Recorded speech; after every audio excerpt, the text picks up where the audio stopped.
So on this channel, I often talk about tabletop games, but I've never actually talked about my own experiences playing them. Which is why, in this video, I decided I would share a story of a Dungeons & Dragons legend. Actually, no, legend is too nice of a term. Let's go with cryptid.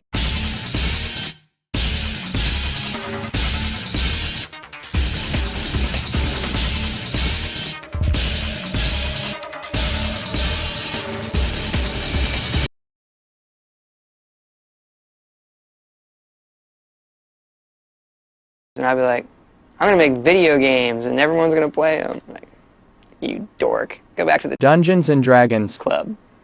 Who's laughing now?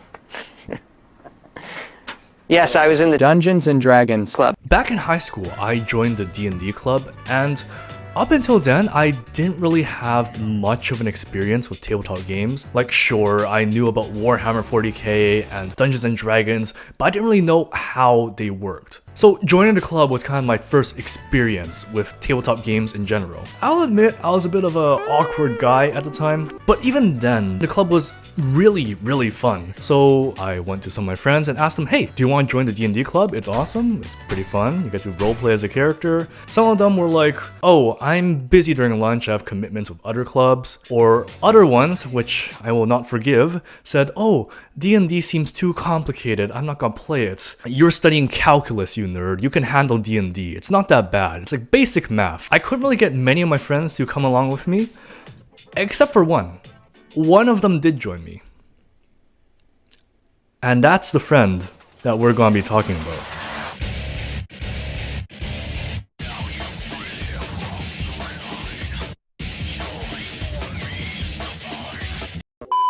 First of all, let's talk about the name that Figen's player picked. Figen Seofan. The name for the character was originally supposed to be 5'7". You know, like the pistol. He said it's because he wanted his character to be named after a weapon, so he went with a gun. But eventually he decided that he would change it to something more fantasy sounding. So that's how he came up with Figen Seofan. You know, it sounds like 5'7". So yeah, now that we've got the name thing cleared out of the way, let's talk about Figen's backstory.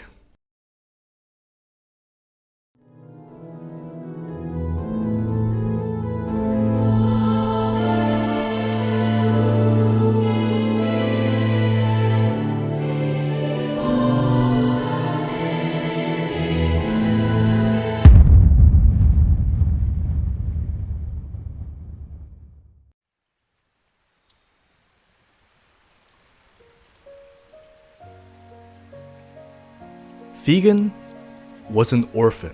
He had no parents to call his own. However, he had a younger sister that he loved and cherished more than anything else. Figen was amazing at light magic. So he and his sister were picked to go to a prestigious and fancy warlock school. Okay, just imagine what classes in a warlock school would be like. Hey kids, today we're learning how to sell our souls. Figen was super talented and excelled at the warlock school. However, things weren't all happy for Figen and his sister. The two of them were constantly bullied, especially his sister. Figen would always come to protect his sister, but the bullies, they just wouldn't stop coming. However, things can always get worse, and that's exactly what happened. One fateful day, Figen would lose everything.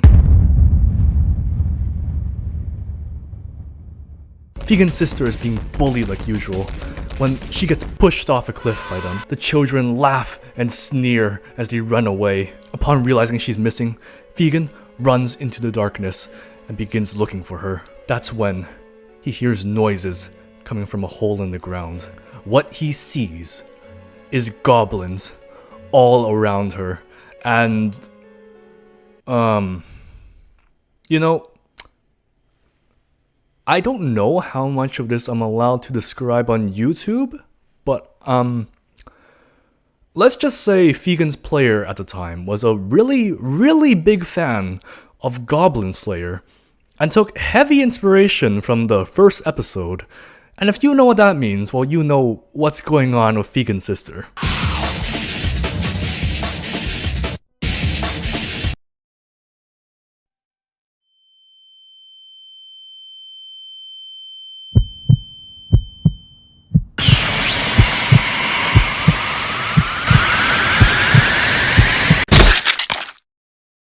Using his magic, Figen brutally murders each one of the goblins, and taking his sweet time relishing in their suffering. He plucks their limbs off one by one. He rips off their heads as easy as uncorking a bottle. Their blood gushes all over the cavern floor. Once he's finished, Figen runs over to his sister, and that's when he sees she's been stabbed multiple times. Her arms have been torn off, and one of her legs is gone as well. Figen tries to heal his sister, but it's too late. There's no use. God rest her soul. Broken and crushed after seeing what fate befell his sister, Figen heads back to Warlock School. It is there that Figen finds out the bullies have framed him for the death of his own sister. Figen tries to argue, but no one believes him. The teachers expel him. He begs and pleads, but the teachers refuse to hear him out. It was at that moment Figen was consumed by rage. He no longer would trust anyone. Society was rotten. Society had failed him. Society had killed his sister. All people are inherently evil, and all people should be purged. The only bastion of light in this dark, cruel universe is Figen. And as he took up his new belief, the light magic inside Figen's soul turned into dark magic. Consumed by darkness, Figen would pledge he would use his dark powers to cleanse the earth of everyone. Everyone was wrong. Everyone was evil. As Figen's player himself said in a Discord message, Figen wants to sear the souls of the kids for what they did to his Emoto. What the fuck? You know, I might as well also add that the player specified that the goblins' schlongs are 1 millimeter long, and that Figen would never speak orc, because he never wants to associate with monster cock in any way.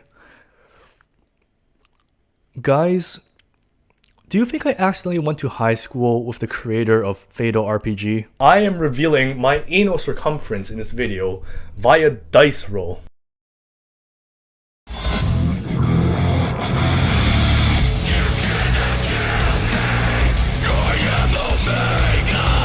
It is time for Figen's first D&D session. The party arrives at a tavern, and it is at the tavern where we see Figen sitting in a corner all by himself, brooding in the darkness. So as the rest of the party gets up to their own thing, me and one other guy, this guy playing a gnome, we decide to walk up to Figen and introduce ourselves, say hi, and, well, you know, like, get him involved in the game, because we can't really have him playing unless he's part of the party, you know? So as we're introducing ourselves, Figen remains silent. And his player says, I say nothing to them, because I do not trust anybody after what happened to my sister. We just stand there waiting for a response, like our characters stand there waiting for him to say something, and eventually we just go back to the rest of the party, because, like, I mean, if he's got roleplay being silent, we can't really force him to talk, you know? So eventually the party's done with the tavern stuff, and we're about to get going. And then Figen just, like, gets up from his corner and just joins us without saying a word. And because our sessions in D&D Club were pretty short, they were just a single lunch block, we didn't want to waste too much time like interrogating him, asking like, who are you? Why are you following us? Why aren't you saying anything? We didn't want to waste time, so we just rolled along with it and let him join us. And now we're just walking along a path. It's like a dark night. The whole time, Figen is silent, doesn't say anything. And eventually, we see a building far off in the distance, and magical fog begins setting in around us. The DM asks us, oh, what would you guys like to do?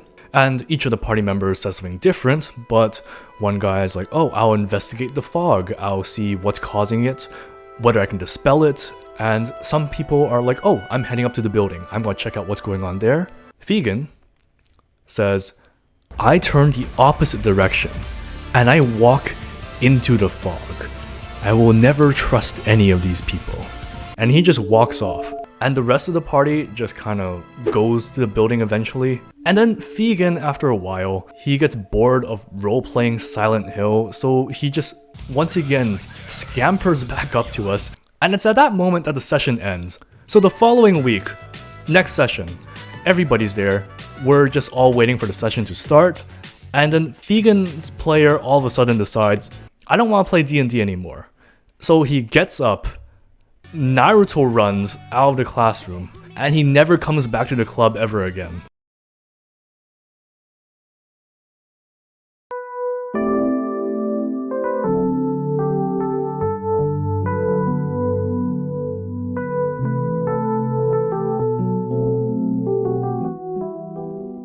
So a couple of weeks after Figen left the club, I eventually got bored of the club as well. It was around that same time that I formed a D&D group with my own friends, and I just preferred playing with them so much more because not only could we play on the weekends when we had so much more time than a single lunch block, I felt more of a connection to my characters and their characters, and it just made for a much more pleasant role-playing experience. Over time, Figen just sort of faded into my mind. Nobody knew Figen, no one knew who he was, and over time, the story of Figen just got buried under multiple stories that were just better and more interesting tales of characters that me and my friends made. And that's how Figen ended up. Figen was just forgotten. Figen was essentially dead. He could finally rest. He was with his sister. Until I brought him back.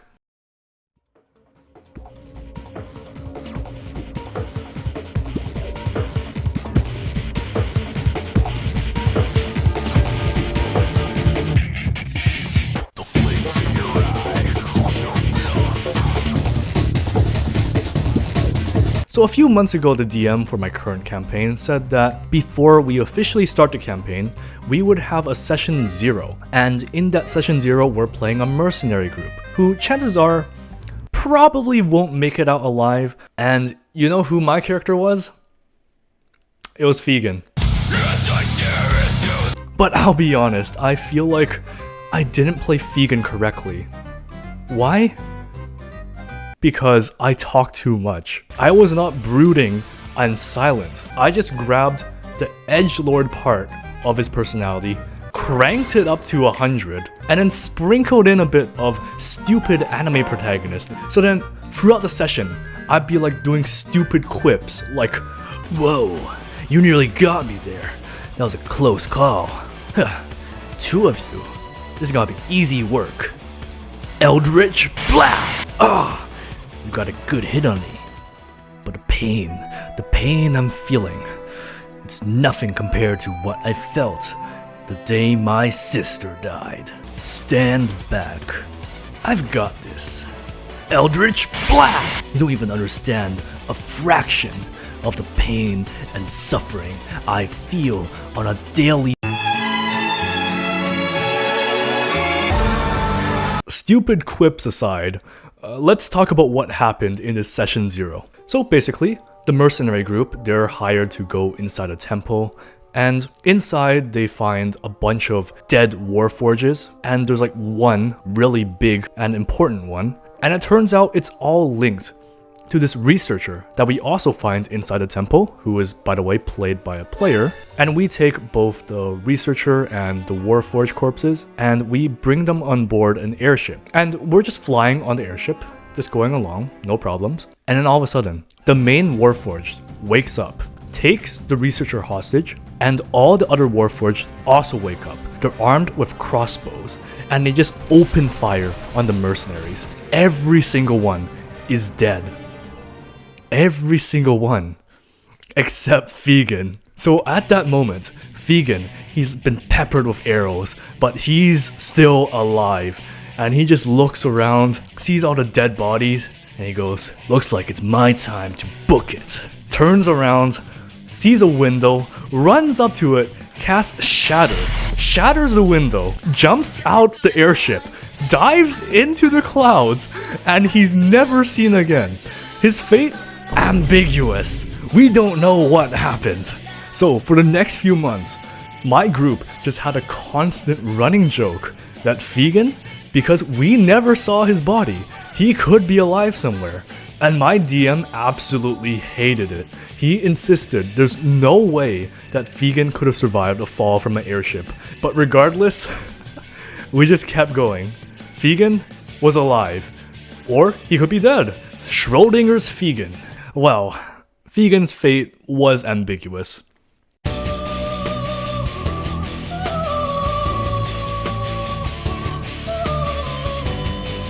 So the party was traveling to a town when all of a sudden some guy in a hood just comes up to us and says, "Hey, I dropped my sword over a cliff. Could you guys please help me get it?" And we go along with him to the cliff. He tells us to like peer over the edge to look for it. And if you're a fan of Dark Souls, I think you might know where this is going.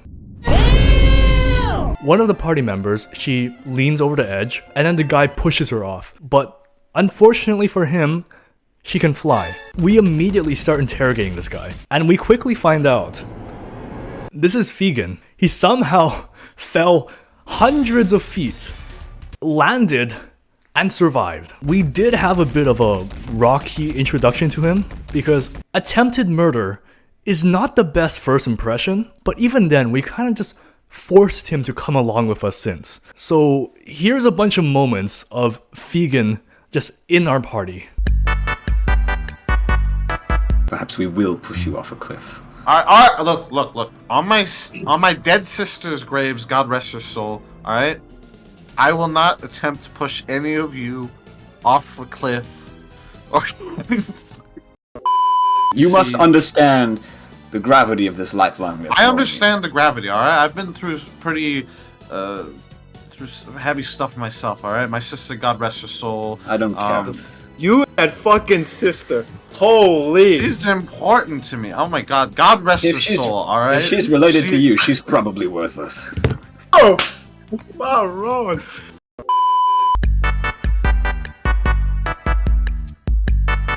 Warn you though, I'm a little bit of a master of the blade, so if we do get into any sort of shtick, alright? I'm cutting them up into ribbons, alright? And you just better stay out of my way, alright? Master of the blade. Well, we'll see about that. You're master of the blade. I can't control it. Once the blade is unsheathed, it just goes. All right. I see red, bodies start dropping. All right. You just if you're a master of the blade, you should try my friend's like spear. Great. Yes. I think that would be a wonderful idea. Well, I mean, I don't typically use a spear, but like any. I don't know. I think you'd be pretty good with one in combination with a shield. Probably go pretty well. Yeah. Maybe. I mean, I haven't tried that before, but drop it into his hand. Impressive. It just immediately goes onto the like ground. A little bit heavy. Oh my God! I think you fucking broke my hand. Holy fucking shit! What? It's just a spear. Please take it off. Please just take it off. Holy fuck! Alright, I take it off. Just take it off. It was the necromancer brought. All right, she got the fucking, that whole aesthetic, alright? Oh yeah, the crystal shit. Crystal shit, the crystal shit and the magic. One thing led to another, and then things were getting a little singy, and then she whips the thing out. I was like, what the fuck is this? Like, I thought we were gonna get down and dirty. What the fuck is going on here? and she turns to me. She goes, well, it's like she said to me she believes in equivalent exchange, 50-50, we take turn giving and receiving. And I was like, oh, what the fuck is this? But at the same time, man, I was on fucking, I'll tell you what, and the dry spell doesn't even begin to cover. All right, look, one thing led to another. We gave and received. That's it. That's all I'll say. Oh my god. Me and Luke just have the same reaction. Oh, you know what? Screw it. I'm doing this in character as well. Figen Just like- lore.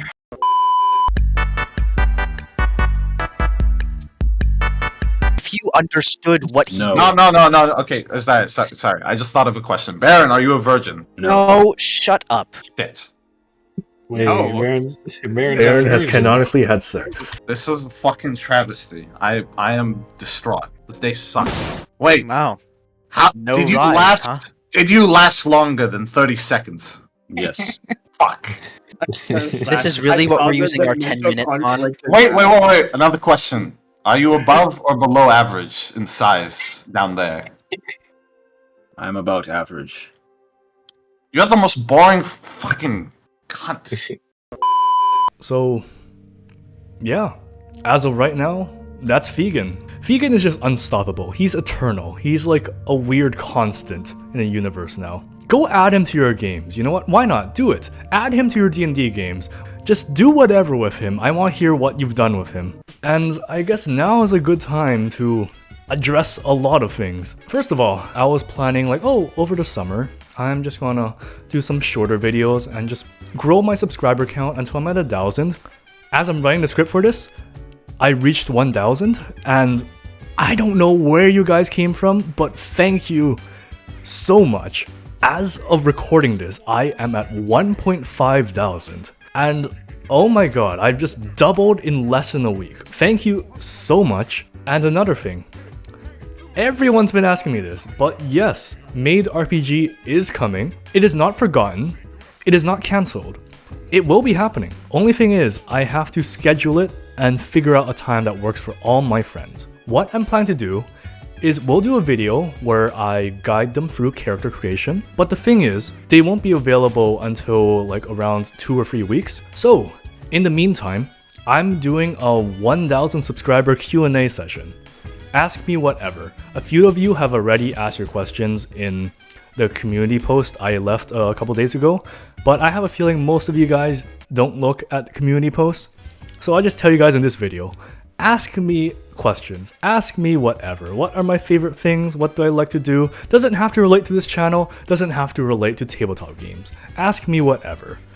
And if I feel like it, I might answer. Look forward to that, the Q&A video coming next week, and then the Made RPG character creation coming possibly the week after, or maybe another week if scheduling issues come up again. And sometime after that, the fabled Made RPG session will be coming. But once again, thank you so much for getting me to 1,000 subscribers. I'm at a loss, honestly.